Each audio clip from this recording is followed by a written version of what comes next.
And Saudi Arabia's leaders have formed a new military coalition of 34 nations that aims to fight terrorism, in their words, militarily and ideologically.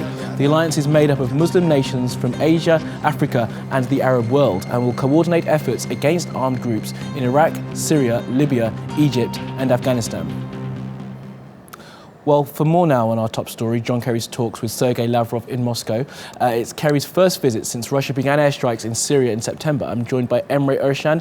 He's a lecturer at Marmara University's Political Science Department. Emre, good to see you again today. What are we expecting from this meeting between Kerry and Lavrov? Well, it seems there are three main items on the agenda of Kerry's visit to Moscow today. The Syrian issue, the Ukrainian crisis, and also the fight against Daesh. And the United States and Russia have serious disagreements regarding the solution of these three issues, but they're also aware that they need to work together in order to solve them. And I think Syria especially is very important here because in Syria currently there are many problems between the United States and Russia. So firstly, I think the focus will be on Syria. Regarding the fight against Daesh, things aren't really very smooth there either.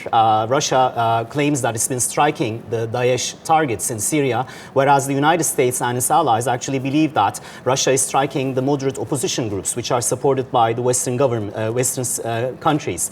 And last but not least, we have the Ukrainian crisis, which is not still resolved. And I think the situation there is also very fragile, and we have to keep in mind that the Western economic sanctions against Russia are still continuing. So I don't think it's going to be an easy meeting between Lavrov and Kerry today because of that reason. No, I mean, that's probably one of the reasons why it's not going to be easy. They keep talking, but that's the decision of Russia wanting to keep Bashar al-Assad is the intractable situation. How on earth are they going to get over that hump to try and get a resolution in Syria?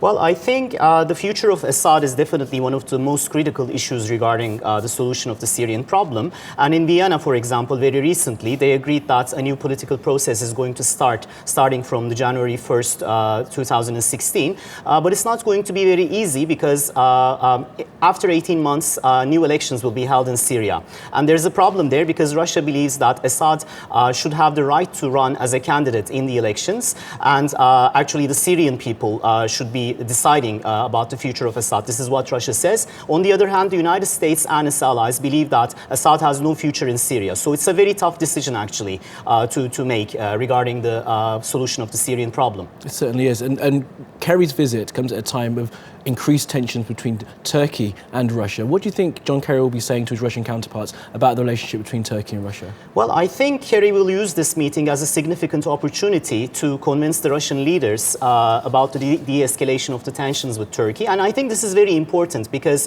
the Western countries have declared their solidarity with Turkey regarding this latest crisis, but nobody actually wants it to turn into a direct military clash between Russia and NATO, especially in the Middle East and East Mediterranean. And we also have to keep in mind that they need Russia in order to solve many issues like the Daesh problem, the crisis in Ukraine, the refugee crisis, and etc. But I'm not sure if it's going to be easy for Kerry to convince Putin because currently the Russian political rhetoric towards Turkey is also very harsh, and I don't think we should be seeing some sort of breakthrough in Turkish-Russian relations in the short term, unfortunately. Well, Emre Erşen, we'll have to leave it there, but thank you very much for coming in, as always. Thank you very much.